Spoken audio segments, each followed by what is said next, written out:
नमस्कार दर्शक बंधु रावण सहितार वर्णना अच्छी वशीकरण करने सहज एवं सरल मार्ग विश्वास द्वारा जदि आपण करती तेबे निश्चित भाव में आपण को सफलता प्राप्ति हम तेबे कौन करेंगे आपण एवं क्यों द्रव्य द्वारा करेंगे वशीकरण।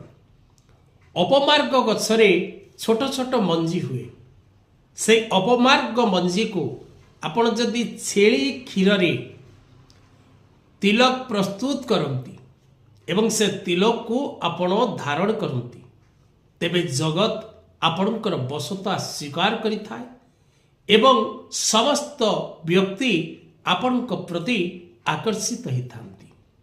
दर्शक बंधु कदापि कौन से अहितकर कार्य या व्यवहार करेंगे नहीं। यह करने द्वारा आपणकर क्षति सह आपण परिवार मध्य क्षति होता है।